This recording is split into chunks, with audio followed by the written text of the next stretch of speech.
ಕೊನೆಯಲ್ಲಿ ಹಲಸಿನ ಹಣ್ಣು ಹುಡುಗಿ ಬಂದ್ಲು. ಮುಖ್ಯವಾದ ವ್ಯಕ್ತಿ ಯಾವಾಗಲೂ ತಡೆಯಾಗಿ ಬರ್ತಾಳೆ. ಯಾಕಮ್ಮ ಈ ತರ ಮಾಡ್ತೀಯಾ? ಹೇ, ನನ್ ಮೇಲೆ ಹಾಗೆ ರೇಕ್ ಬೇಡ. ಇಂದು ಬಹಳ ಸಂತೋಷದ ದಿನ, ಆದ್ದರಿಂದ ನಾವೆಲ್ಲ ಒಂದು ಕ್ಷಣ ಚಿಲ್ ಮಾಡುವ. ಕೆಲವು ದಿನಗಳ ಹಿಂದೆ ನಾವು ವೋಟ್ ಮಾಡ್ಲಿಕ್ಕೆ ಹೋಗಿದ್ದೇವೆ. ನಾವೆಲ್ಲರೂ ವೋಟ್ ಮಾಡೋದಕ್ಕೆ ಅಲ್ಲಿ ಸಮಯಕ್ಕೆ ಸರಿಯಾಗಿದ್ದವು. ಆಗ ವೋಟಿಂಗ್ ಆಫೀಸರ್ ಕೇಳಿದ್ರು, ನಿಮ್ ಮಗಳಲ್ಲಿ ನಿಜವಾಗಿ ಹೇಳ್ಬೇಕಾದ್ರೆ ನಿಮ್ ಸಹೋದರಿ ಎಲ್ಲಿ ಅಂದ್ರು. ನಾವೆಲ್ಲರೂ ಅವ್ರನ್ನ ನೋಡ್ಲಿಕ್ಕಿದ್ದೇವೆ ಅಂತ ಅಂದ್ರು. ಅವ್ರು ಯಾವಾಗ್ಲೂ ತಡವಾಗಿ ಬರ್ತಾರೆ. ಬರದೇ ಇರುವುದಕ್ಕಿಂತ ತಡವಾಗುವುದು ಪರವಾಗಿಲ್ಲ, ಕೊನೆಯವರು ಮೊದಲಿನವರಾಗುವರು. ಏನೇ ಆಗಲಿ, ನಾವು ಕುಟುಂಬವಾಗಿ ಆಚರಿಸುತ್ತಿದ್ದೇವೆ ವೀಕ್ಷಿಸುತ್ತಿರುವ ಎಲ್ಲಾ ಕುಟುಂಬಗಳೊಂದಿಗೆ. ಯಾಕೆಂದರೆ ಇಂದು ವಿಶ್ವ ಕುಟುಂಬ ದಿನ. ನಿಮಗೆಲ್ಲರಿಗೂ ಸಂತೋಷದ ಕುಟುಂಬ ದಿನವಾಗಿರಲಿ ಎಂದು ನಾವು ಹಾರೈಸುತ್ತೇವೆ. ಇಂದು ನಮ್ಮ ಕುಟುಂಬ ಪ್ರಾರ್ಥನೆಯಲ್ಲಿ ನೀವು ಸೇರಿದ್ದೀರಿ. ನಾವೆಲ್ಲರೂ ಕುಟುಂಬವಾಗಿ ಯೇಸುವಿನ ಉಪಸ್ಥಿತಿಯಲ್ಲಿ ಕುಳಿತುಕೊಳ್ಳಲು ಮತ್ತು ಮಾತನಾಡಲು ಇಲ್ಲಿ ಕೂಡಿ ಬಂದಿದ್ದೇವೆ. ಕೆಲವು ಹಾಡುಗಳನ್ನು ಹಾಡಿ ಸತ್ಯವೇದ ಓದಿ ಪ್ರಾರ್ಥಿಸಲಿದ್ದೇವೆ. ಆದರೆ ಅದಕ್ಕಿಂತ ಮೊದಲು ನಾವು ಮಾತನಾಡಲು ಇಚ್ಛಿಸುತ್ತೇವೆ ನಾವು ಎದುರಿಸುವ ಅನೇಕ ಸವಾಲುಗಳ ಮತ್ತು ಸಮಸ್ಯೆಗಳ ಬಗ್ಗೆ.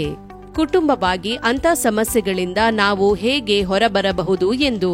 ಆದ್ದರಿಂದ ಹೆತ್ತವರಾಗಿ, ಅಜ್ಜಿಯರಾಗಿ, ಗಂಡನಾಗಿ, ಹೆಂಡತಿಯಾಗಿ, ಮಗ ಮಗಳಾಗಿ, ಸಹೋದರ ಸಹೋದರಿಯರಾಗಿ ನಮ್ಮ ಕುಟುಂಬದಲ್ಲಿ ನಮ್ಮದೇ ಆದ ಪಾತ್ರವಿದೆ. ಆದ್ದರಿಂದ ಆ ಪಾತ್ರದಲ್ಲಿ ನಾವು ಕುಟುಂಬವಾಗಿ ಸವಾಲುಗಳನ್ನು ಎದುರಿಸಿ ಇನ್ನೊಬ್ಬರನ್ನು ಹೇಗೆ ಬಲಪಡಿಸುತ್ತೇವೆ ಎಂದು ನೋಡಲಿದ್ದೇವೆ. ದೊಡ್ಡ ಮಾತು. ಎಲ್ಲದರಲ್ಲಿಯೂ ನಾವು ಒಟ್ಟಾಗಿ ಕೂಡಿ ಬಂದು ಮಾಡುವಂತೆಯೂ, ಎಲ್ಲದರಲ್ಲಿಯೂ ಒಬ್ಬರಿಗೊಬ್ಬರಿಗೋಸ್ಕರವಾಗಿ ಅದನ್ನ ಮಾಡುವಂತೆಯೂ, ಹಾಗೆ ಇಡೀ ಲೋಕಕ್ಕೋಸ್ಕರವಾಗಿ ಇದನ್ನ ಮಾಡುವಂತೆಯೂ ದೇವರು ನಮಗೆ ಸಹಾಯ ಮಾಡಿದ್ದಾನೆ. ಹಾಗೆ ಅದ್ಭುತಕರವಾದ ಒಂದು ಸಂಗತಿ ಏನಂತಂದ್ರೆ, ನಾವು ಯಾವಾಗಲೂ ಹಾಡುವ ರೀತಿಯಲ್ಲಿ ದೇವ ನಮ್ಮನ್ನು ಒಟ್ಟಿಗೆ ಬಂಧಿಸುವಂತದ್ದಾಗಿ, ಅದು ಕರ್ತನ ಪ್ರೀತಿಯೇ ನಮ್ಮನ್ನು ಒಟ್ಟಿಗೆ ಬಂಧಿಸುವಂಥದ್ದು. ಹಾಗೆ ನಾವು ಒಬ್ಬೊಬ್ಬರು ದೇವರ ಮೇಲೆ ಪ್ರೀತಿಯನ್ನಿಟ್ಟುಕೊಳ್ಳುವಾಗ ಪರಸ್ಪರ ನಮ್ಮಲ್ಲಿ ಪ್ರೀತಿ ಇರುತ್ತದೆ. ಹಾಗೆ ನಾವು ಒಟ್ಟಿಗೆ ಲೋಕವನ್ನು, ಕುಟುಂಬಗಳನ್ನು ಪ್ರೀತಿಸುತ್ತೇವೆ. ಕುಟುಂಬಗಳ ಬಗ್ಗೆ ನಾವು ಚಿಂತೆ ಮಾಡುತ್ತೇವೆ, ಕುಟುಂಬಗಳಿಗೆ ಕಾತರವನ್ನು ತೋರಿಸ್ತೇವೆ. ಹಾಗೆ ಒಂದು ದೊಡ್ಡ ಪ್ರೀತಿ ನಮ್ಮಲ್ಲಿ ಇರ್ತದೆ. ನೋಡ್ರಿ, ನಾವು ಪರಸ್ಪರ ಮಾತ್ರ ಪ್ರೀತಿ ತೋರಿಸುವುದಾದರೆ ನಮ್ಮಲ್ಲಿ 9 ಜನರ ಪ್ರೀತಿ ಮಾತ್ರ ಇರುತ್ತದೆ. ಹೌದು, ಸೀಮಿತವಾದ ಪ್ರೀತಿ. ಆದರೆ ಒಂದು ಕುಟುಂಬವಾಗಿ ನಾವು ಜನರನ್ನ ಪ್ರೀತಿ ಮಾಡಿದರೆ ಲಕ್ಷಾಂತರ ಜನರು, ಲಕ್ಷಾಂತರ ಕುಟುಂಬದವರು ನಮ್ಮನ್ನ ಪ್ರೀತಿ ಮಾಡಿ ಇವರು ನಮ್ಮ ಕುಟುಂಬ ಅಂತ ಹೇಳ್ತಾರೆ. ಇದು ನನ್ನ ಕುಟುಂಬ, ನಮ್ಮ ತಂದೆ, ನಮ್ಮ ತಾಯಿ, ನಮ್ಮ ಅಂಕಲ್, ನಮ್ಮ ಆಂಟಿ, ನಮ್ಮ ಸಣ್ಣ ಕೇಟಿ ಅಂತೇಳಿ ನಮಗೋಸ್ಕರ ಪ್ರಾರ್ಥನೆ ಮಾಡ್ತಾರೆ. ನಿನ್ನೆ ದಿನ ನಾವು ಒಂದು ಕುಟುಂಬವನ್ನು ಸಂಧಿಸಿದೆವು. ಅವರು ಹೇಳಿದರು, ನೀವು ನಮ್ಮನ್ನ ನೋಡಲಿಲ್ಲ, ಆದರೆ ನಾವು ನಿಮ್ಮನ್ನು ಕುಟುಂಬವಾಗಿ ಟಿವಿಯಲ್ಲಿ ನೋಡಿದ್ದೇವೆ. ನೀವು ನಮ್ಮ ಕುಟುಂಬವಾಗಿದ್ದೀರಿ ಎಂದು ಹೇಳುತ್ತಾರೆ. ಹೀಗೆ ನಮ್ಮನ್ನು ಪ್ರೀತಿಸುತ್ತಾರೆ. ನಾವು ಅವರನ್ನು ಪ್ರೀತಿಸುವ ಹಾಗೆ ಅವರು ನಮ್ಮನ್ನ ಪ್ರೀತಿ ಮಾಡುವವರಾಗಿದ್ದಾರೆ. ನಮ್ಮಲ್ಲಿ ಬರುವುದು ನಾವೊಂದು ಕುಟುಂಬವಾಗಿರುವುದರಿಂದ. ಕುಟುಂಬಗಳೊಂದಿಗೆ ಇರಬೇಕೆಂದು ಆಶ್ರಯ ಪಡುವ ಯೇಸು ಸ್ವಾಮಿಯಲ್ಲಿ ನಾವು ಪ್ರತಿಯೊಬ್ಬರೂ ಸೇರಿದ್ದೇವೆ. ಆತನು ಕುಟುಂಬಗಳನ್ನ ಪ್ರೀತಿ ಮಾಡುತ್ತಾನೆ. ಹೌದು, ಆತನ ಕುಟುಂಬಗಳನ್ನ ಪ್ರೀತಿಯು ಪ್ರಾರ್ಥನೆಯ ಮೂಲಕ ಉದ್ಭವಿಸುತ್ತದೆ. ಕುಟುಂಬ ಪ್ರಾರ್ಥನೆಯ ಮೂಲಕ ಕುಟುಂಬವಾಗಿ ಸೇರಿ ಪ್ರಾರ್ಥಿಸುವಾಗ, ಕಾರಣ ದೇವರು ನಮ್ಮೆಲ್ಲರನ್ನು ಸೇರಿ ಪ್ರೀತಿಸುತ್ತಾರೆ. ಎಲ್ಲರೂ ಕೂಡಿರುವುದನ್ನು ದೇವರು ಇಷ್ಟಪಡುತ್ತಾರೆ. ಮನುಷ್ಯರಿಗೆ ಪ್ರೀತಿಯನ್ನು ತೋರಿಸುವುದಕ್ಕೆ ಯೇಸು ಹುಟ್ಟಿದರು. ಅವರು ಪ್ರೀತಿ ಸ್ವರೂಪನು. ಕುಟುಂಬ ಪ್ರಾರ್ಥನೆಯನ್ನು ನಾವು ಮಾಡುವಾಗ ಒಬ್ಬರ ಮೇಲೊಬ್ಬರಿಗೆ ಪ್ರೀತಿ ಉಂಟಾಗುತ್ತದೆ. ಪ್ರಾರಂಭದಿಂದಲೂ ಕುಟುಂಬ ಪ್ರಾರ್ಥನೆಯನ್ನು ಮಾಡುವ ಕೃಪೆಯನ್ನು ದೇವರು ನಮಗೆ ಅನುಗ್ರಹಿಸಿದರು. ಮೊದಲಿನಿಂದಲೂ ನಮಗೆ ಕಷ್ಟವೂ ಶ್ರಮವೂ ಎಷ್ಟೋ ಉಂಟಾಗಿದೆ. ಹಣ ಇಲ್ಲ, ಸಮಾಧಾನ ಇಲ್ಲ, ಸಂತೋಷ ಇಲ್ಲ, ಏನೂ ಇಲ್ಲ. ಆ ಸಮಯದಲ್ಲಿ ನಾವು ಪತಿ ಪತ್ನಿಯಾಗಿ ಸೇರಿ ಪ್ರಾರ್ಥನೆ ಮಾಡಿದಾಗ ಆ ದೇವರು ಸಮಾಧಾನ, ಸಂತೋಷವನ್ನು ಕೊಟ್ಟರು. ಒಬ್ಬರನ್ನು ಒಬ್ಬರು ಪ್ರೀತಿಸುವುದನ್ನು ಕಲಿತೆವು. ಆಗ ನಮ್ಮ ಸೇವೆ ಪ್ರಾರಂಭವಾಯಿತು. ಆಗ ದೇವರು ನಮ್ಮ ಕುಟುಂಬವನ್ನು ಮಾತ್ರವಲ್ಲ, ನಮ್ಮ ಸುತ್ತಲೂ ಇರುವವರನ್ನೂ ಆಶೀರ್ವದಿಸಿದರು. ನಮ್ಮ ಅಪಾವರ ಕಾಲದಿಂದ ನಾವು ಪ್ರತಿಯೊಂದು ಸತಿ, ಹೌದು, ವೈಯಕ್ತಿಕವಾಗಿ ನಾವು ಅನೇಕ ವಿಷಯಗಳಿಗೋಸ್ಕರ ಪ್ರಾರ್ಥನೆ ಮಾಡುತ್ತೇವೆ. ಅಗತ್ಯಗಳಿಗೋಸ್ಕರ, ಸವಾಲುಗಳಿಗೋಸ್ಕರ ನಾವು ಪ್ರಾರ್ಥನೆ ಮಾಡುತ್ತೇವೆ. ಆದರೆ ಆ ಪ್ರಾರ್ಥನೆಗಳ ನಂತರ ಒಂದು ಕುಟುಂಬವಾಗಿ ನಾವು ಬಂದು ಪ್ರಾರ್ಥನೆ ಮಾಡುವಾಗ ನೋಡ್ರಿ ಕರ್ತನು ಇಳಿದು ಬರ್ತಾನೆ. ನಂತರ ಆತನು ಪ್ರವಾದನೆ ಮೂಲಕವಾಗಿ ನಮ್ಮೊಂದಿಗೆ ಮಾತನಾಡುತ್ತಾನೆ. ಹೌದು, ಪಾತ್ರವನ್ನು ತೋರಿಸುವುದಕ್ಕಾಗಿ ನಾವು ಇಲ್ಲಿರುವಾಗ ಕರ್ತನು ಬರ್ತಾನೆ. ಯಾಕಂದ್ರೆ ಆತನು ಈ ಲೋಕದಲ್ಲಿದ್ದಾಗ ಆತನಿಗೆ ಒಂದು ಕುಟುಂಬ ಇರಲಿಲ್ಲ. ಹಾಗಾಗಿ ಆತನ ಕುಟುಂಬಗಳನ್ನ ಪ್ರೀತಿ ಮಾಡುತ್ತಾನೆ. ಆತನು ಬಂದು ನಾವು ಏನು ಮಾಡಬೇಕಂತ ಹೇಳ್ಕೊಡ್ತಾನೆ. ಹಾಗೆ ನಮಗೆ ಆತನು ಮಾರ್ಗನಿರ್ದೇಶನೆಯನ್ನ ಕೊಡುತ್ತಾನೆ. ಹಾಗೆ ಒಂದು ಕುಟುಂಬವಾಗಿ ಪ್ರಾರ್ಥನೆಗಾಗಿ ನಾವು ಕೂಡಿ ಬರುವುದರ ಮೂಲಕವಾಗಿ ದೇವರ ಶಕ್ತಿಯು ನಮ್ಮಲ್ಲಿ ಇಳಿದು ಬರುತ್ತದೆ. ಹಾಗೆ ನಾವು ಮುಂದೆ ಹೋಗುತ್ತೇವೆ, ಲಕ್ಷಾಂತರ ಕುಟುಂಬಗಳನ್ನು ಕೂಡ ಮುಂದೆ ನಡೆಸುತ್ತೇವೆ. ಹಾಗೆ ಇದು ಅದ್ಭುತಕರವಾದಂತಹ ಒಂದು ಅನುಭವ. ದೇವರ ಮಾರ್ಗನಿರ್ದೇಶನ ಇದೆ, ಅದು ನಮ್ಮನ್ನ ಒಂದುಗೂಡಿಸುವಂತದ್ದಾಗಿದೆ. ಹಾಗೆ ನಮ್ಮೊಳಗೆ ಭಿನ್ನಾಭಿಪ್ರಾಯಗಳಿದ್ದರೂ ನಾವು ಪ್ರಾರ್ಥನೆಗಾಗಿ ದೇವರ ಸನ್ನಿಧಿಯಲ್ಲಿ ಬರುವಾಗ ನಮ್ಮ ಹೃದಯಗಳು ಕರಗಿ ಹೋಗುತ್ತದೆ. ಹಾಗೆ ನಾವು ಒಬ್ಬರಿಗೊಬ್ಬರಿಗೋಸ್ಕರ ನಾವು ಪ್ರಾರ್ಥನೆ ಮಾಡುವಾಗ ನಮ್ಮ ಹೃದಯದೊಳಗೆ ಸಮನ್ವಯ ಉಂಟಾಗುತ್ತೆ. ಅಜ್ಜಿ ಹೇಳುವುದನ್ನು ಕೇಳಿದ್ದೇನೆ. ನಿಮಗೆ ಆರ್ಥಿಕ ಸಮಸ್ಯೆ ಆಗಿರುವಂಥ ಒಂದು ಕಾಲದಲ್ಲಿ ಆವಾಗಲೂ ಕೂಡ ನೀವು ಕುಟುಂಬ ಜೀವನವನ್ನು ಚೆನ್ನಾಗಿ ನಡೆಸಿದ್ದೀರಿ. ನೀವು ಯೇಸುಸ್ವಾಮಿಯ ಮುಖವನ್ನೇ ನೋಡಿದಿರಿ. ಅನೇಕರು ಏನು ಚಿಂತೆ ಮಾಡ್ತಾರೆ ಅಂತ ಅಂದರೆ, ನಮಗೆಲ್ಲ ಆರ್ಥಿಕವಾದ ಆಶೀರ್ವಾದಗಳು ನಮ್ಮಲ್ಲಿ ಬರ್ತಿರಬೇಕಾದ್ರೆ ನಾವು ಸಂತೋಷವುಳ್ಳವರಾಗಿರುವುದು. ಆದರೆ ಅದು ಸರಿಯಲ್ಲ. ಇದು ಅದಕ್ಕಿಂತ ಶ್ರೇಷ್ಠವಾದಂಥ ಒಂದು. ನಾವು ಪ್ರಾರಂಭಿಸಿದಾಗ ಏನೂ ಇರಲಿಲ್ಲ, ಹಣ ಇಲ್ಲ, ಏನೂ ಇಲ್ಲ, ಆದರೆ ಸಮಾಧಾನ ಮಾತ್ರ ಇತ್ತು. ಯಾವಾಗಲೂ ದೇವರ ಪ್ರಶಾಂತತೆಯಲ್ಲಿ ಆತನ ಪ್ರೀತಿ ಹೆಚ್ಚಾಗಿ ಕಂಡುಬರುತ್ತದೆ. ನಾವು ಮಾಡಿದ ಕುಟುಂಬ ಪ್ರಾರ್ಥನೆಯಿಂದಲೇ ಸಂತೋಷದಿಂದಲೂ ಆನಂದದಿಂದಲೂ ಎಲ್ಲವನ್ನೂ ಅರ್ಥ ಮಾಡಿಕೊಳ್ಳುವಂತೆ ಆಯಿತು. ಪ್ರಿಯರೇ, ಪ್ರತಿದಿನ ಕುಟುಂಬ ಪ್ರಾರ್ಥನೆಯನ್ನು ಮಾಡಿರಿ. ನಿಮಗೂ ಕೂಡ ದೇವರ ಆಶೀರ್ವಾದವು ಪ್ರಶಾಂತತೆಯು ದೊರಕುವುದು. ನನ್ನ ಪತಿಯು ಮುಂಜಾನೆ ಹೊರಗೆ ಹೋಗುವಾಗ ಪರ್ಸಲ್ಲಿ ಹಣವನ್ನು ಇಟ್ಟುಕೊಂಡು ಹೋಗುತ್ತಿದ್ದರು. ಸಂಜೆ ಮನೆಗೆ ಬರುವಾಗ ಅದರಲ್ಲಿ ಒಂದು ಪೈಸಾ ಕೂಡ ಉಳಿದಿರುವುದಿಲ್ಲ. ಆಗ ನಾನು ಅವರನ್ನ ಕೇಳುತ್ತಿದ್ದೆ, ಈ ಹಣವೆಲ್ಲ ಏನಾಯ್ತು ಅಂತ. ಕಷ್ಟಪಡುವವರು ಪಾಸ್ಟರ್ಸ್ ನನ್ನನ್ನು ನೋಡುವುದಕ್ಕೆ ಬರುತ್ತಿದ್ದರು. ಅವರ ಕಷ್ಟವನ್ನು ನೋಡಿ ನಾನು ಹಣವನ್ನು ಕೊಟ್ಟೆ. ನೀನು ಏನು ಬಾಧೆ ಪಡಬೇಡ, ಆ ದೇವರು ನಮಗೆ ಕೊಡುತ್ತಾರೆ ಅಂತ ಹೇಳುತ್ತಿದ್ದರು. ಆದ್ರೆ ಎಲ್ಲಾ ಬಿಲ್ಲುಗಳು ನೀವೇ ಕಟ್ಟಬೇಕಾಗ್ತದಲ್ಲ, ಕುಟುಂಬದ ಖರ್ಚುಗಳನ್ನು ನೀವೇ ನೋಡ್ಬೇಕಾಗ್ತದೆ. ಈ ಎಲ್ಲದರ ಮಧ್ಯದಲ್ಲಿ ಕುಟುಂಬ ಪ್ರಾರ್ಥನೆ ಮಾಡುತ್ತಿದ್ದಾಗ ಎಷ್ಟೋ ಪ್ರಶಾಂತತೆ, ದೇವರ ಆಶೀರ್ವಾದ ನಮಗೆ ಸಿಕ್ಕಿದೆ. ದೇವರು ನಮ್ಮನ್ನ ಒಳ್ಳೆ ಮಾರ್ಗದಲ್ಲಿ ನಡೆಸಿದರು. ಆ ಕಾಲದಲ್ಲಿ ನಾವು ಪಟ್ಟ ಕಷ್ಟ ಎಲ್ಲದಕ್ಕೂ ಈಗ ದೇವರು ನಮ್ಮನ್ನು ಎಷ್ಟೋ ಆಶೀರ್ವದಿಸಿದ್ದಾರೆ. ನೋಡ್ರಿ, ಕಷ್ಟವು ಬರುವಾಗ, ಶ್ರಮಗಳು ಬರುವಾಗ ನೀವು ಚಿಂತಿಸಬೇಡಿ. ದೇವರನ್ನು ಗಟ್ಟಿಯಾಗಿ ಇಡ್ಕೊಳ್ಳಿ, ನಿಮ್ಮ ಪತಿಯನ್ನು ಗಟ್ಟಿಯಾಗಿ ಇಡ್ಕೊಳ್ಳಿ, ನಿಮ್ಮ ಕುಟುಂಬವನ್ನು ಗಟ್ಟಿಯಾಗಿ ಇಡ್ಕೊಳ್ಳಿ. ಇದು ಬಹಳ ಮುಖ್ಯ. ಪ್ರಶಾಂತತೆ ದೊರಕುತ್ತದೆ. ದೇವರು ನಿಮ್ಮನ್ನು ಎಷ್ಟೋ ಆಶೀರ್ವದಿಸುತ್ತಾರೆ. ಕುಟುಂಬದಲ್ಲಿ ಸಂಬಂಧವು ಬಹಳ ಮುಖ್ಯ. ಒಂದಾಗಿ ಸೇರಿ ಬರುವಂಥದ್ದು ಬಹಳ ಪ್ರಾಮುಖ್ಯವಾದದ್ದು. ಕರ್ತನಾದ ಯೇಸು ಒಂದು ಉದಾಹರಣೆಯನ್ನು ನಮಗೆ ತೋರಿಸಿದ್ದಾರೆ. ಮಾರ್ತಾ, ಮರಿಯಳು ಮತ್ತು ಲಾಜರನ ಕುಟುಂಬವನ್ನು ಬಹಳವಾಗಿ ಪ್ರೀತಿ ಮಾಡಿದರು. ಪ್ರತಿ ಸಲ ಅವರು ಯೆರೂಸಲೇಮಿಗೆ ಹೋಗುವಾಗ ಬೆಥನಿಯನ್ನು ಸಂಧಿಸುತ್ತಾ ಇದ್ದರು. ಅಲ್ಲಿ ಅನೇಕರು ಬಹಿಷ್ಕರಿಸಲ್ಪಟ್ಟವರು ಇದ್ದರು. ಬಹುಶಃ ಈ ಕುಟುಂಬವು ಬಹಿಷ್ಕರಿಸಲ್ಪಟ್ಟವರಾಗಿ ಇದ್ದಿರಬಹುದು. ಯೇಸು ಅವರನ್ನು ತುಂಬಾ ಪ್ರೀತಿಸಿದರು. ಅವರೊಟ್ಟಿಗೆ ಇರಲು ಇಷ್ಟಪಡುತ್ತಿದ್ದರು. ಅವರ ಕುಟುಂಬದೊಂದಿಗೆ ಇರಲು ಬಯಸುತ್ತಿದ್ದರು. ಅಲ್ಲಿ ಹೋದಾಗೆಲ್ಲ ಅವರು ಸುವಾರ್ತೆಯನ್ನು ಸಾರುತ್ತಿದ್ದರು. ಮರಿಯಳು ಸಹ ಅವರ ಪಾದದ ಬಳಿಯಲ್ಲಿ ಕೂತುಕೊಂಡು ಕೇಳುತ್ತಿದ್ದಳು. ಅವರೆಲ್ಲರೂ ಯೇಸುವಿನ ಒಳ್ಳೆಯ ಭಾಗವನ್ನು ಆದುಕೊಂಡರು. ಇದೇ ರೀತಿಯಾಗಿ ಒಂದು ಕುಟುಂಬದಲ್ಲಿ ಸಂಬಂಧವನ್ನು ಇಟ್ಟುಕೊಳ್ಳಬೇಕೆಂದು ದಾರಿಯನ್ನು ತೋರಿಸಿದ್ದಾರೆ. ಕುಟುಂಬವನ್ನ ಪ್ರೀತಿಸುವಂತ ಜೀವಿತವನ್ನು ಅವರು ಜೀವಿಸಿದರು. ಅವರ ಜೀವಿತದ ಮಾದರಿಯನ್ನು ಹಿಂಬಾಲಿಸಲು ಸುಲಭವಾಗಿದೆ. ಒಂದು ಕುಟುಂಬವಾಗಿ ಸೇರಿ ಬರುವುದು, ದೇವರ ವಾಕ್ಯವನ್ನು ಒಬ್ಬರಿಗೊಬ್ಬರು ಹಂಚಿಕೊಳ್ಳುವುದು, ಒಬ್ಬರಿಗೊಬ್ಬರು ಪ್ರೀತಿಯನ್ನು ಹಂಚಿಕೊಳ್ಳುವುದು, ಎಲ್ಲರೂ ಕೂಡಿ ಇರುವಂತದ್ದು ಕುಟುಂಬದಲ್ಲಿ ಸಂತೋಷವನ್ನು ತರುವಂತದ್ದಾಗಿದೆ. ಐಕ್ಯತೆಯು ಬಹಳ ಮುಖ್ಯವಾಗಿದೆ. ಯಾರಾದರೂ ಜನ್ಮದಿನವನ್ನು ಆಚರಿಸುವಾಗ ಎಲ್ಲರೂ ಒಟ್ಟಾಗಿ ಸೇರಿ ಬಂದು ಕುಟುಂಬ ಪ್ರಾರ್ಥನೆಯಲ್ಲಿಯೂ ಅನ್ಯೋನ್ಯ ಭೋಜನದಲ್ಲಿಯೂ ಕೂಡಿ ಬರುವ ಹಾಗೆ ನಾನು ಒತ್ತಾಯಿಸುತ್ತಿದ್ದೆ. ಅನೇಕ ಸಮಯದಲ್ಲಿ ನಾವು ಒಟ್ಟಾಗಿ ಕೂಡಿ ಬಂದು ಭೋಜನ ಮಾಡಿ ಹಂಚಿಕೊಳ್ಳುತ್ತಿದ್ದೆವು. ಆಗ ಡ್ಯಾಡಿ ಇದ್ದರು, ನಿಮ್ಮ ಅಜ್ಜ. ನಾವು ಭೋಜನಕ್ಕೆ ಕೂಡಿ ಬರುವಾಗ ಎಲ್ಲವನ್ನು ಹಂಚಿಕೊಳ್ಳುತ್ತಾ ಇದ್ದರು. ಆಫೀಸ್ ಸಮಸ್ಯೆಗಳನ್ನು ಯಾಕೆ ಮೇಜಿನ ಬಳಿಗೆ ತರುತ್ತಿದ್ದೀರಾ ಎಂದು ಮಮ್ಮಿ ಕೇಳುತ್ತಿದ್ದರು. ಊಟದ ಸಮಯದಲ್ಲೇ ಕುಟುಂಬ ಪ್ರಾರ್ಥನೆಯನ್ನು ಮಾಡುತ್ತಿದ್ದೆವು. ದೇವರು ಬಂದು ನಮ್ಮೊಟ್ಟಿಗೆ ಮಾತನಾಡಿ ಎಲ್ಲ ಸಮಸ್ಯೆಗಳನ್ನು ಸರಿಪಡಿಸುತ್ತಿದ್ದರು. ಕುಟುಂಬವಾಗಿ ಸೇರಿ ಬರುವಾಗ ಇಂತಹ ಸಂತೋಷವನ್ನು ಪಡೆದುಕೊಳ್ಳಬಹುದು. ನನಗನಿಸುತ್ತದೆ, ನಮ್ಮ ಭಾರವನ್ನು ಹಂಚಿಕೊಳ್ಳಲು ಸಹ ನಮಗೆ ಕುಟುಂಬ ಬೇಕಾಗುತ್ತದೆ. ಇದರಿಂದಾಗಿ ನಾನು ಯಾವುದೇ ಪರಿಸ್ಥಿತಿಗಳಲ್ಲಿ ಅಥವಾ ತೊಂದರೆಗಳಿಂದ ಹಾದು ಹೋಗುತ್ತಿದ್ದರೂ ಸಹ ನನ್ನ ಕುಟುಂಬ ನನಗಾಗಿ ಪ್ರಾರ್ಥಿಸುತ್ತದೆ ಎಂದು ತಿಳಿದಿರುತ್ತದೆ. ಅನೇಕ ಸಂದರ್ಭಗಳಲ್ಲಿ ನಮಗೆ ನಾವು ಪ್ರಾರ್ಥಿಸಲು ಆಗುವುದಿಲ್ಲ, ಆದರೆ ನನ್ನ ಕುಟುಂಬ ನನಗಾಗಿ ಪ್ರಾರ್ಥಿಸುತ್ತಿದೆ. ನನ್ನನ್ನು ಬೆಂಬಲಿಸಲು ನನ್ನ ಕುಟುಂಬ ಇದೆ. ನಾನು ಈ ಪರಿಸ್ಥಿತಿಯಿಂದ ಹೊರಬರುವೆನು. ಇತ್ತೀಚಿನ ದಿನಗಳಲ್ಲಿ ನನ್ನ PG ವ್ಯಾಸಂಗವು ಬಹಳ ಕಷ್ಟಕರವಾಗಿತ್ತು. ನನ್ನ ಸ್ನಾತಕೋತ್ತರ ಪದವಿ, ಕೆಲವೊಂದು ಆವರ್ತಿ ಕೆಲಸವು ಕಷ್ಟಕರವಾಗಿರುತ್ತದೆ. ಆಗ ನಾನು ಸ್ಯಾಮ್ಗೆ ಕಾಲ್ ಮಾಡಿ ಹೇಳುತ್ತೇನೆ, ಈ ದಿನ ಬಹಳ ಕಷ್ಟಕರವಾಗಿತ್ತು, ಆದರೆ ನನಗೆ ಸಂತೋಷ, ನೀವೆಲ್ಲರೂ ನನಗಾಗಿ ಪ್ರಾರ್ಥಿಸುತ್ತಾ ಇದ್ದೀರಿ.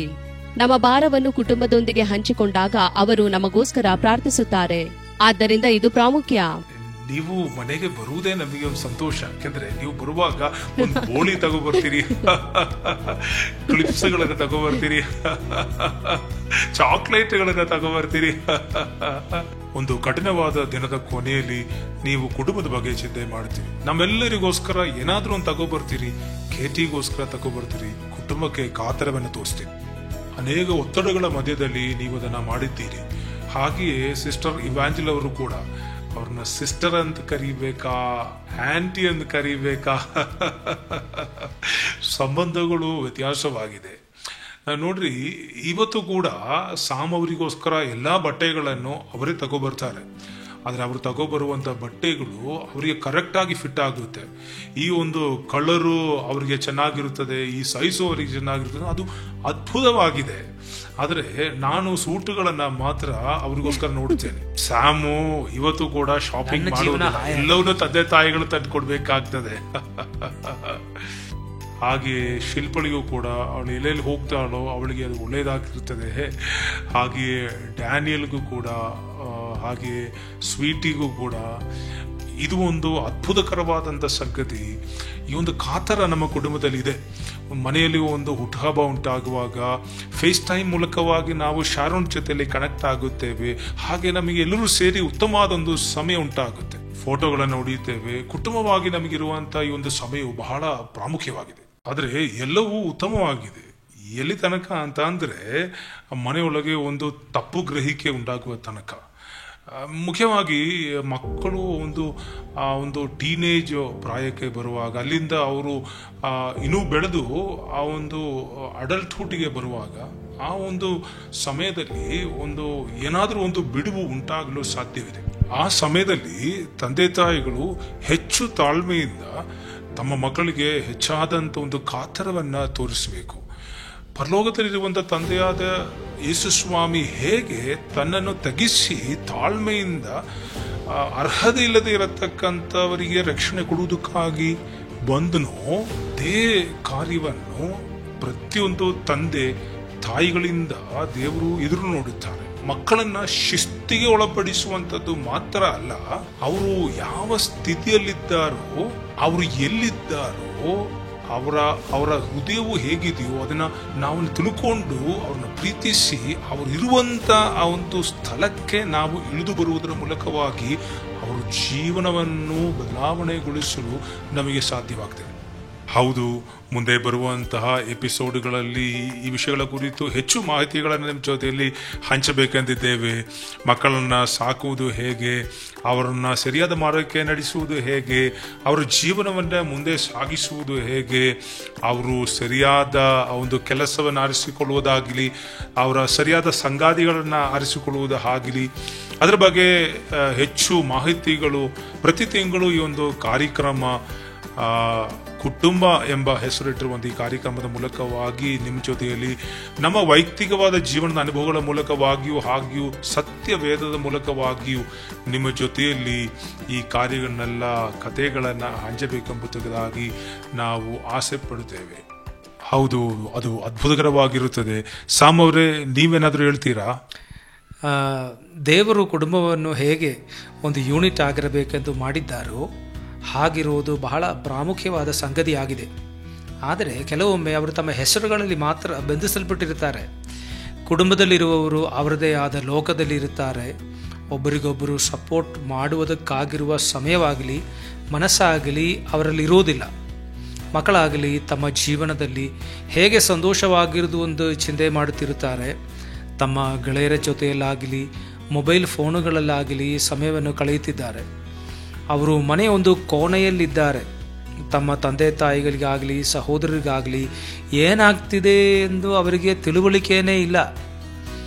ಮರುಭಾಗದಲ್ಲಿ ಹೆಂಡತಿಯಾಗಲಿ ಗಂಡನಾಗಲಿ ತಮ್ಮ ತಮ್ಮ ಬದುಕಿನಲ್ಲೇ ಗಮನವಿಟ್ಟುಕೊಂಡು ಹೋಗ್ತಿದ್ದಾರೆ. ಅವರೆಲ್ಲರೂ ತಮ್ಮ ಬದುಕಿನಲ್ಲಿ ಕಾರ್ಯನಿರತರಾಗಿದ್ದು ಇದರ ವ್ಯಕ್ತಿಯ ಜೀವನವು ಹೇಗಿದೆ ಎನ್ನುವುದೇ ಗೊತ್ತಿಲ್ಲದವರಾಗಿದ್ದಾರೆ. ಅವರನ್ನು ಸಪೋರ್ಟ್ ಮಾಡುವುದಾಗಲಿ ಕಾತರ ತೋರಿಸುವುದಾಗಲಿ ಇಲ್ಲ. ಮಕ್ಕಳ ಪರೀಕ್ಷೆಯ ಸಮಯದಲ್ಲಾಗಲಿ ಪ್ರೊಜೆಕ್ಟ್ಸಿನ ಸಮಯದಲ್ಲಾಗಲಿ ಸಂಗಾತಿಯ ಸೇವೆಯ ಸಮಯದಲ್ಲಾಗಲಿ ಜೊತೆಯಲ್ಲಿದ್ದು ನಾನಿಲ್ಲಿದ್ದೇನೆ ಪ್ರಾರ್ಥನೆ ಮಾಡುತ್ತೇನೆ ಅಂತ ಹೇಳಿ ಉತ್ತಮ ರೀತಿಯಲ್ಲಿ ಸಂವಹನೆ ಮಾಡುವುದು ಬಹಳ ಮುಖ್ಯವಾಗಿದೆ. ಆ ಅಪ್ಪ ನಮ್ಮ ಬಗ್ಗೆ ಕಾತರ ತೋರಿಸುವುದು ನನ್ನ ನೆನಪಿಗೆ ಬರ್ತಿದೆ. ನಾವು ಪರೀಕ್ಷೆಗೆ ಹೋಗೋದಕ್ಕೆ ಮುಂಚಿತವಾಗಿ ಅವರು ನಮಗೆ ಕರೆದು ಪ್ರಾರ್ಥನೆ ಮಾಡುತ್ತಾರೆ. ಪರೀಕ್ಷೆ ಮುಗಿಸಿ ನಾವು ಹೊರಗೆ ಬಂದ ಕೂಡಲೇ ನಮ್ಮ ಗೆಳೆಯರನ್ನು ಕೂಡ ಸಂಧಿಸಿರುವುದಿಲ್ಲ. ಅಷ್ಟರಲ್ಲೇ ಅವರು ಮತ್ತೆ ಕರೆದು ಪರೀಕ್ಷೆ ಹೇಗಿತ್ತಪ್ಪ ಅಂತ ವಿಚಾರಿಸ್ತಾರೆ. ಎಲ್ಲರೂ ಮೀಟಿಂಗ್ನಲ್ಲಿ ಪ್ರಸಂಗ ಮುಗಿಸಿ ನಾವು ಕಾರೊಳಗೆ ಕಾಲಿಡುವುದಿಲ್ಲ. ಅಷ್ಟರಲ್ಲಿ ಅವರು ಕರೀತಾರೆ. ಟ್ರೈನಲ್ಲಾಗಲಿ ವಿಮಾನದಲ್ಲಾಗಲಿ ಪ್ರಯಾಣ ಮಾಡಿ ಇಳಿಯುವಾಗ ಕೂಡಲೇ ಅವರು ಕರೀತಾರೆ. ಅಮ್ಮ ನಮಗೋಸ್ಕರ ಯಾವಾಗಲೂ ಪ್ರಾರ್ಥನೆ ಮಾಡುತ್ತಿದ್ದರು. ಅದು ನಮಗೆ ತುಂಬ ಬಲವಾಗಿಯೂ ಸಪೋರ್ಟ್ ಆಗಿಯೂ ಇತ್ತು. ನಾನು ನಿನ್ನ ಗಮನಿಸ್ತಾ ಇದ್ದೇನೆ ಆತ್ಮನಲ್ಲಿ, ಪ್ರವಾದನೆ ಆತ್ಮನಲ್ಲಿ. ಹೌದು, ಮಕ್ಕಳೆಷ್ಟು ದೊಡ್ಡವರಾದರೂ ಕೂಡ ನಾವು ಅವ್ರನ್ನ ಗಮನಿಸಬೇಕು ಆತ್ಮನ ಸಹಾಯದಲ್ಲಿ. ಹಾಗೆ ಶಿಲ್ಪ ಕೂಡ ನಮ್ಮ ಮನೆ ತುಂಬ ಬೆಳಕನ್ನು ಬೆಳಗಿಸುತ್ತಿದ್ದಾಳೆ. ಒಂದು ಬೆಚ್ಚಕಿನ ವಾತಾವರಣವನ್ನು ಕಾಪಾಡುತ್ತಾಳೆ. ಮುಖ್ಯವಾಗಿ ಕ್ರಿಸ್ಮಸ್ ಸಮಯದಲ್ಲಿ ನಾವೆಲ್ಲರೂ ಸೇವೆಯಲ್ಲಿ ಕಾರ್ಯನಿರತರಾಗಿರುವಾಗ ಮೊದಲು ನಮ್ಮ ಮನೆಯನ್ನು ಪ್ರಕಾಶವಾಗಿಯೂ ಸಂತೋಷವಾಗಿಯೂ ಇರಬೇಕು. ಆಗ ನಾವು ಕೂಡ ಸಂತೋಷವಾಗಿರುತ್ತೇವೆ ಅಂತ ಹೇಳಿ ಅವರು ಮನೆಯನ್ನು ಡೆಕೋರೇಟ್ ಮಾಡ್ತಾರೆ. ನಂತರ ನಾವೆಲ್ಲರೂ ಸೇರಿ ಕ್ರಿಸ್ಮಸ್ ಟ್ರೀಯನ್ನು ಅಲಂಕರಿಸುತ್ತೇವೆ. ಹಾಗೆ ನಾವು ಕುಟುಂಬವಾಗಿ ಎಲ್ಲರೂ ಸೇರಿ ಹಬ್ಬಗಳನ್ನು ಕೊಂಡಾಡುವುದು, ಪ್ರಾರ್ಥನೆ ಮಾಡುವುದು, ಒಂದಾಗಿರುವುದು ಬಹಳ ಮುಖ್ಯವಾದ ಒಂದು ಕಾರ್ಯವಾಗಿದೆ. ದೀಪಾಲಂಕಾರ ಮಾಡುವುದಾಗ್ಲಿ ಟ್ರೀ ಮಾಡುವುದಾಗ್ಲಿ, ಆದರೆ ಎಲೆಕ್ಟ್ರಿಸಿಟಿ ಬಿಲ್ ನಾವೇ ಕಟ್ಟಬೇಕು. ಕುಟುಂಬಕ್ಕೂ ಒಂದು ಜವಾಬ್ದಾರಿಕೆ ಇದೆ. ಅದ್ಭುತವಾಗಿದೆ ಡ್ಯಾನಿ, ನೀವು ನಮ್ಮ ಕುಟುಂಬಕ್ಕೆ ಸಂಗೀತವನ್ನ ತಂದಿದ್ದೀರಿ. ತುಂಬಾ ಸಂತೋಷವಾಗಿದೆ. ನಾವು ಫ್ಯಾಮಿಲಿ ಆಗಿ ಕೂತುಕೊಂಡು ಒಳ್ಳೆಯ ಸಮಯವನ್ನು ಕಳೀತಾ ಇದ್ದೇವೆ. ದೇವರ ಪ್ರಸನ್ನತೆ ಅನುಭವಿಸ್ತಾ ಇದ್ದೇವೆ. ಅದು ಕುಟುಂಬವಾಗಿ ಒಂದು ವಿಷಯವನ್ನು ಒಂದು ಮಾತಿಂದ ಪ್ರಾರಂಭಿಸಿದ್ದೇನೆ. ಅದೇನೆಂದರೆ, ಕುಟುಂಬ ಒಂದು ಮುಖ್ಯವಾದ ವಿಷಯ ಮಾತ್ರ ಅಲ್ಲ, ಅದೇ ನಮಗೆಲ್ಲವೂ ಆಗಿದೆ. ಸೊ ಕುಟುಂಬವೇ ನಮಗೆ ಬಹಳ ಮುಖ್ಯ. ನಮ್ಮ ಕುಟುಂಬ ನಾವು ಎಲ್ಲ ಎಮೋಷನ್ ಶೇರ್ ಮಾಡ್ತೀವಿ. ನಮ್ಮ ಸಂತೋಷದ ಸಮಯ ಅಥವಾ ಕಷ್ಟಮಯವಾದ ಸಮಯ ಶೇರ್ ಮಾಡ್ತೀವಿ. ನಮ್ಮ ಕುಟುಂಬದಲ್ಲಿ ಇರುವವರೆಲ್ಲರೂ ನಮ್ಮನ್ನು ಎನ್ಕರೇಜ್ ಮಾಡ್ತಾರೆ, ಮೋಟಿವೇಟ್ ಮಾಡ್ತಾರೆ. ಅವರು ನಮ್ಮನ್ನು ತುಂಬ ಪುಷ್ ಮಾಡ್ತಾರೆ ಮೂವ್ ಆಗೋಕ್ಕೆ. ನಮಗೆ ಈಗ ಒಂದು ವಾಕ್ಯ ನೆನಪಿಗೆ ಬರ್ತಾ ಇದೆ. ಗಂಡಂದರೆ ನಿಮ್ಮ ಹೆಂಡತಿಯರನ್ನು ಪ್ರೀತಿಸಿ. ನಿಜವಾಗಿ ನಮ್ಮ ಹೆಂಡತಿಯನ್ನು ನಾನು ಪ್ರೀತಿ ಮಾಡ್ತೇನೆ. ನಿಜವಾಗಿ ನಾನು ಅವರನ್ನ ಚೆನ್ನಾಗಿ ನೋಡ್ಕೊಳ್ತೇನೆ. ಅದು ನಿಜನಾ? ನಿಜವೇ, 100% ನಿಜ. ಮದುವೆ ಆದ ಸ್ವಲ್ಪ ದಿನಗಳ ನಂತರ ನಾವು ನಿಜವಾಗಿ ಸಂತೋಷವಾಗಿದ್ದೇವೆ. ದೇವರ ಸೇವೆ ಮಾಡಲು ಡಿಫ್ರೆಂಟ್ ಪ್ಲೇಸಸ್ಗೆ ಟ್ರಾವೆಲ್ ಮಾಡ್ತಾ ಇದ್ದೀವಿ. ನಿಜವಾಗಿ ಆಶೀರ್ವಾದದೊಂದಿಗೆ ನಾವು ಸಂತೋಷವಾಗಿ ಇದ್ದೇವೆ. ಪರ್ಟಿಕ್ಯುಲರ್ ಆಗಿ ಒಂದು ಸಲ ನಾವು ಕಾರ್ ಡ್ರೈವ್ ಮಾಡುವಾಗ ನಾವು ಒಂದು ಸ್ಥಳಕ್ಕೆ ಹೋಗುತ್ತಾ ಇದ್ದೆವು. ನಮ್ಮ ಮನಸ್ಸಿನಲ್ಲಿ ಏನೋ ಗೊಂದಲಗಳು, ಎಷ್ಟೋ ಪ್ರಶ್ನೆಗಳು ಮೂಡಿತು. ನಾವು ಮದುವೆ ಆಗೋದಕ್ಕಿಂತ ಮೊದಲೇ ಬೇರೆ ರೀತಿಯಲ್ಲಿ ನಮ್ಮ ಜೀವನ ಇತ್ತು. ಈಗ ಫ್ಯಾಮಿಲಿ ಆಗಿ ಡಿಫ್ರೆಂಟ್ ಆಗಿದ್ದೇವೆ. ನಮಗೆ ಎಷ್ಟೋ ರೆಸ್ಪಾನ್ಸಿಬಿಲಿಟಿಗಳಿದೆ. ನಾವು ನಡ್ಕೊಳ್ಳುವಂತೆ ವಿಷಯಗಳು ಎಷ್ಟೋ ಇದೆ. ನಮ್ಮ ಮಧ್ಯೆ ಎಷ್ಟೋ ಪ್ರಶ್ನೆಗಳು, ಇದು ನಮ್ಮ ಮೇಲೆ ಎಷ್ಟೋ ಭಾರ ಇದೆ. ಎಷ್ಟೋ ಮಿನಿಸ್ಟ್ರಿಗಳು ನಾವು ಫೋಕಸ್ ಮಾಡಬೇಕಾಗಿದೆ. ಲೈಕ್ ವರ್ಷಿಪ್, ಹಾಡು ಬರೆಯುವಂಥದ್ದು. ಯಾಕಂದರೆ ಇದು ಎಷ್ಟೋ ಸಾವಿರ ಮಂದಿಗಳಿಗೆ ಆಶೀರ್ವಾದಕರವಾಗಿದೆ. ಅದು ಒಂದು ದೊಡ್ಡ ಪ್ರೆಷರ್. ಒಂದು ಸಂತೋಷದ ವಿಷಯ ಏನಂದರೆ, ನಾವು ದೇವರ ಕೆಲಸ ಮಾಡ್ತಿದ್ದೇವೆ. ನಾವು ಹಾಗೆ ಎಷ್ಟೋ ವಿಷಯಗಳನ್ನು ಮಾಡ್ತಾ ಇದ್ದೀವಿ. ನಾವು ಬಹಳ ಕನ್ಫ್ಯೂಷನಲ್ಲಿದ್ದೇವೆ. ನಾವು ಅಳುವುದೊಂದೇ ಬಾಕಿ. ಸ್ಟೆಲ್ಲಾ ಹತ್ರ ಹೇಳ್ಕೊಂಡೆ, ನಾವು ಎಲ್ಲೋ ಅನವಶ್ಯವಾಗಿ ಆಲೋಚನೆ ಮಾಡ್ತಾ ಇದ್ದೇವೆ, ನಮ್ಮ ಸ್ವಂತ ಹಾಡನ್ನೇ ಹಾಡಿ ಮೋಟಿವೇಟ್ ಆಗೋಣ ಅಂತ. ನಾನು ಸ್ಟೆಲ್ಲಾ ಹತ್ರ ಹೇಳಿ ಆಶೀರ್ವಾದಂ ಸಾಂಗ್ ಪ್ಲೇ ಮಾಡಲು ಹೇಳಿದೆ. ಯಾತಕ್ಕೆಂದರೆ ಎಷ್ಟೋ ಲಕ್ಷ ಮಂದಿ ಆಶೀರ್ವಾದ ಕೊಟ್ಟಿದೆ, ಖಂಡಿತವಾಗಿ ನಮ್ಮನ್ನು ಕೂಡ ಸಂತೋಷ ಪಡಿಸ್ತದೆ ಅಂತ ಹೇಳಿದೆ. ಹೌದು, ನಿಶ್ಚಯವಾಗಿ ಒಂದು ಕೊನೆ ಇದೆ ಅಂತೂ ಆ ಹಾಡು ಹೇಳುತ್ತದೆ. ನಿಮ್ಮ ನಿರೀಕ್ಷೆ ಎಂದಿಗೂ ಕದಲಿ ಹೋಗುವುದಿಲ್ಲ. ನಾನು ಅದೇ ಆಲೋಚನೆ ಮಾಡುವಾಗಲೇ ಅದೇ ಹಾಡನ್ನು ಪ್ಲೇ ಮಾಡಲು ಪ್ರಾರಂಭ ಮಾಡಿಲ್ಲ. ಸಡನ್ ಆಗಿ ದೇವರು ನಮ್ಮ ಹತ್ರ ಮಾತಾಡಿದ. ಅದು ವಿಚಿತ್ರವಾಗಿ. ಹೇಗೆಂದರೆ, ಅಲ್ಲೊಂದು ಟ್ರಕ್ ನಮ್ಮ ಪಕ್ಕದಲ್ಲೇ ಬಂತು. ಅದು ನಮ್ಮನ್ನು ಓವರ್ಟೇಕ್ ಮಾಡಿತ್ತು. ಒಂದು ಸಿಗ್ನಲಲ್ಲಿ ನಾವು ಮುಂದೆ ನಿಂತಿತ್ತು. ಅದರ ಹಿಂದೆ ಒಂದು ವಾಕ್ಯ ಬರೆಯಲ್ಪಟ್ಟಿದೆ, ನಿಮ್ಮ ನಿರೀಕ್ಷೆ ಕೊನೆಗೊಳ್ಳುವುದಿಲ್ಲ ಅಂತ. ಟ್ರಕ್ಕಿನ ಮೇಲೆ ಅಲ್ವಾ? ಟ್ರಕ್ ಹಿಂದೆ. ನಾವು ಅದನ್ನು ನೋಡಿ ಆಶ್ಚರ್ಯಗೊಂಡೆವು. ನಿಜವಾಗಿ ನೀನು ಒಂದು ಅದ್ಭುತವಾದ ದೇವರು. ನಿನ್ನ ವಾಕ್ಯದ ಮೂಲಕ ಮಾತಾಡಿದೆ. ಅದು ನಿಜ, ಅದು ನಿಜವಾಗಿಯೂ ಇರುವುದು. ಆಗ ನಾವು ದೇವರಿಗೆ ಧನ್ಯವಾದ ಹೇಳಿದೆವು. ಅದೇ ರೀತಿಯಲ್ಲಿ ಕುಟುಂಬದಲ್ಲಿ ನಾವು ಹೊಸದಾಗಿ ಮದುವೆಯಾದಾಗ ನೂತನ ದಂಪತಿಗಳು ಅಂದರೆ ಗಂಡ ಹೆಂಡತಿ ಆಗುತ್ತೇವೆ. ಬಹಳ ಜವಾಬ್ದಾರಿಗಳು ಬರುತ್ತವೆ. ಹೆತ್ತವರ ಮಗ ಮಗಳು ಆಗಿದ್ದವರು ಗಂಡ ಹೆಂಡತಿ ಆಗುತ್ತೇವೆ. ಹೀಗೆ ನಿಮ್ಮದೇ ಒಂದು ಪ್ರತ್ಯೇಕ ಘಟಕವಾಗುತ್ತದೆ. ಹಿಂದಿನ ದಿನಗಳಲ್ಲಿ ನೀವು ಹೆತ್ತವರನ್ನು ಅಥವಾ ಇತರ ಕುಟುಂಬದ ಸದಸ್ಯರನ್ನು ಆತುಕೊಂಡಿರಬಹುದು, ಆದರೆ ಈಗ ಮತ್ತೊಬ್ಬರ ಜವಾಬ್ದಾರಿ ನಿಮ್ಮ ಮೇಲಿರುತ್ತದೆ. ಅದೇ ರೀತಿ ನಿಮಗಾಗಿ ದೇವರು ಕೊಟ್ಟ ಮತ್ತೊಂದು ಕುಟುಂಬ. ಹೀಗೆ ಈ ಎಲ್ಲಾ ಒತ್ತಡಗಳು ನಿಮ್ಮ ಮೇಲೆ ಬರಬಹುದು.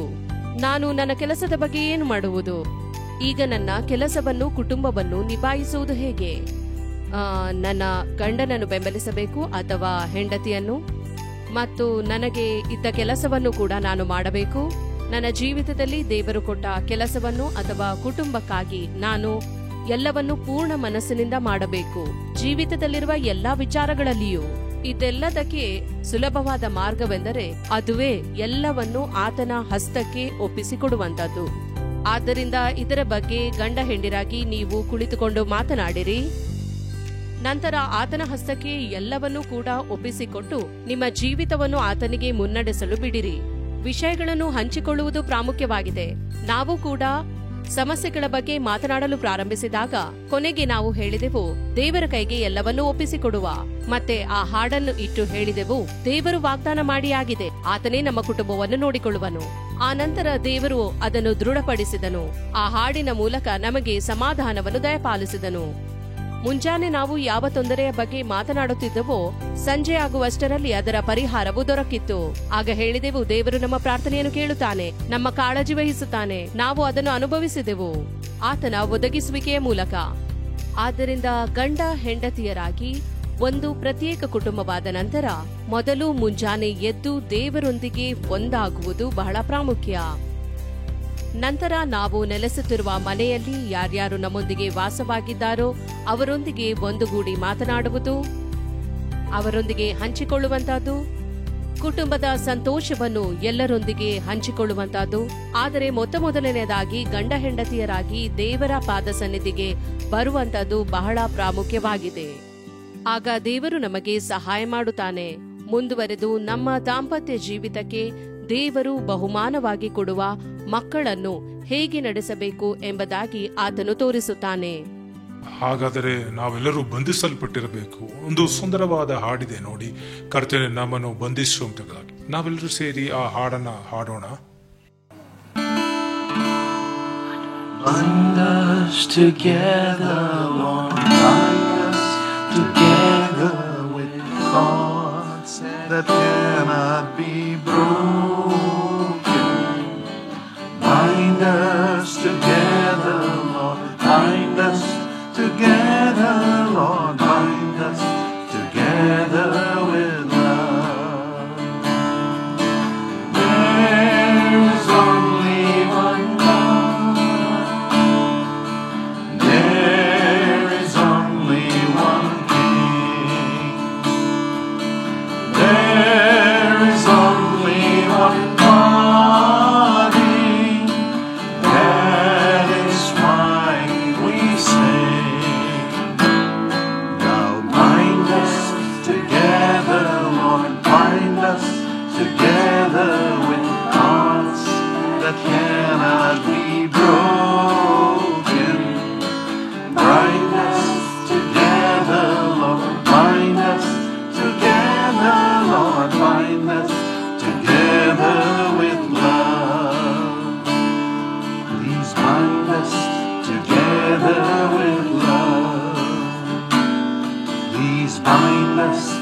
together with love. ಆಮೆನ್. ಪ್ರೀತಿಯೇ ಎಲ್ಲವೂ. ಕೆಲವೊಮ್ಮೆ ಪ್ರೀತಿಸುವುದಕ್ಕಾಗಿ ನೀವು ಶ್ರಮೆಯನ್ನು ತಗೋಬೇಕು. ಅದು ಕುಟುಂಬಗಳನ್ನು ಪ್ರೀತಿಸುವ ಯೇಸು ಒಬ್ಬನಿಂದಲೇ ಬರುವುದು. ಡ್ಯಾನಿ ಯಾವಾಗಲೂ ಹೇಳುತ್ತಾರೆ, ನಾನು ಮನೆಗೆ ಬರುವಾಗಲೆಲ್ಲ ಗುಲಾಬ್ ಜಾಮೂನು ನನಗೋಸ್ಕರ ಕಾಯ್ತಾ ಇದೆ ಎಂಬುದಾಗಿ. ನೀವು ಗುಲಾಬ್ ಜಾಮೂನು ತುಂಬಾ ಇಷ್ಟಪಡ್ತೀರಿ ಎಂದು ಇವಾಂಜಲಿ ನನಗೆ ಗೊತ್ತಿದೆ. ಹಾಗೆ ನನಗೆ 18 ವರ್ಷ ತುಂಬಿದ ದಿನದಿಂದ ನನ್ನ ಅಮ್ಮ ನನಗೋಸ್ಕರ ಎಲ್ಲ ಮಂಗಳವಾರದಲ್ಲೂ ಉಪವಾಸದಲ್ಲಿದ್ದು ಪ್ರಾರ್ಥನೆ ಮಾಡುತ್ತಿದ್ದರು. ಅದು ಇವತ್ತಿನವರೆಗೂ ಮುಂದುವರಿಯುತ್ತಾ ಇದೆ. ಕಳೆದ 44 ವರ್ಷಗಳ ಎಲ್ಲಾ ಮಂಗಳವಾರಗಳಲ್ಲೂ ಅದು ತಪ್ಪದೆ ಮುಂದುವರಿಯುತ್ತಾ ಇದೆ. ಕುಟುಂಬಕ್ಕಾಗಿ, ಅವರು ನೀತಿಯ ಮಾರ್ಗದಲ್ಲಿ ಒಟ್ಟಿಗೆ ನಡೆಯುವುದಕ್ಕಾಗಿ, ಆಶೀರ್ವದಿಸಲ್ಪಡುವುದಕ್ಕಾಗಿ ಉಪವಾಸದಲ್ಲಿದ್ದು ಪ್ರಾರ್ಥನೆ ಮಾಡುವುದು ಅಗತ್ಯ. ನಮ್ಮ ಕುಟುಂಬವು ಒಂದಾಗಿದ್ದು ದೇವರ ಕೃಪೆಯಿಂದ ಎಲ್ಲರಿಗೂ ಆಶೀರ್ವಾದವಾಗಿರುವುದರ ರಹಸ್ಯವೇ ಇದೇ ಆಗಿದೆ. ಈಗ ನೀವು ಕೂಡ ಇದೇ ಆಶೀರ್ವಾದವನ್ನು ಹೊಂದಬೇಕಾಗಿ ನಾವು ಆಶಿಸುತ್ತೇವೆ. ಯೇಸುವಿನ ನಾಮದಲ್ಲಿ ನಿನ್ನ ಮುಂದೆ ನಾವು ಅಡ್ಡ ಬಿದ್ದು ಬಂದಿರುವ ನಿನ್ನ ಎಲ್ಲ ಮಕ್ಕಳ ಮೇಲೆ ನಿನ್ನ ಆಶೀರ್ವಾದವನ್ನು ಕೋರುತ್ತೇವೆ.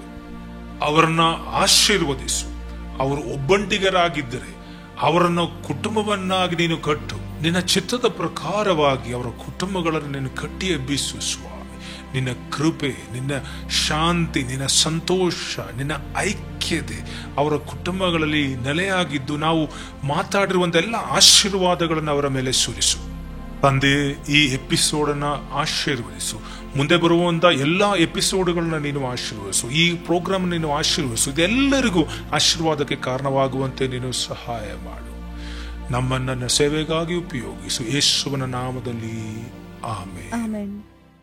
ನನ್ನ ಪ್ರಿಯ ಸ್ನೇಹಿತರೆ, ಕುಟುಂಬವಾಗಿ ನಾವು ನಿಮಗೆ ಇಂಟರ್ನ್ಯಾಷನಲ್ ಫ್ಯಾಮಿಲಿ ಡೇ ಶುಭಾಶಯಗಳನ್ನು ಕೋರುತ್ತೇವೆ. ಕುಟುಂಬ ಅಂತೇಳಿ ಈ ಒಂದು ಕಾರ್ಯಕ್ರಮದ ಮೊದಲನೇ ಭಾಗವಾಗಿದೆ. ಹಾಗೆಯೇ ಮುಂದೆ ಬರುವಂತ ಎಪಿಸೋಡ್ಗಳಲ್ಲಿ ಆಳವಾಗಿ ಅನೇಕ ವಿಷಯಗಳ ಕುರಿತಾಗಿ ನಾವು ಚಿಂತೆ ಮಾಡೋಣ. ಇದೊಂದು ಮುನ್ನುಡಿ ಮಾತ್ರವಾಗಿದೆ. ಇದು ನಮ್ಮ ಕುಟುಂಬಗಳನ್ನ ಮುನ್ನಡೆಸಲು ನಿಮಗೆ ಬಹಳ ಸಹಾಯವಾಗುತ್ತದೆ. ಹಾಗೆ ಅದು ಮಾತ್ರವಲ್ಲ, ನಿಮ್ಮ ಜೊತೆಯಲ್ಲಿ, ನಿಮ್ಮ ಕುಟುಂಬಗಳ ಜೊತೆ ನಮ್ಮ ದಿನಕರನ್ ಫ್ಯಾಮಿಲಿಗೆ ಒಂದು ಸಂಬಂಧವನ್ನು ಬೆಳೆಸಿಕೊಳ್ಳಬೇಕೆಂಬುದಾಗಿ ನಾವು ಆಸೆ ಪಡ್ತೇವೆ. ಸೊ ನೀವು ನಮ್ಮ ಜೀಸಸ್ ಕಾಲ್ಸ್ ಯೂಟ್ಯೂಬ್ ಚಾನಲ್ನ ಸಬ್ಸ್ಕ್ರೈಬ್ ಮಾಡಿ ವಿವಿಧ ಭಾಷೆಗಳಲ್ಲಿ ಕಾರ್ಯಕ್ರಮವನ್ನು ನಿಮಗೆ ಕೇಳಬಹುದು. ಹಾಗೆ ಪ್ರತಿ ತಿಂಗಳು ಬರುವಂಥ ಈ ಕಾರ್ಯಕ್ರಮಗೋಸ್ಕರ ನೀವು ಕಾಯಿರಿ. ಬಾಯ್.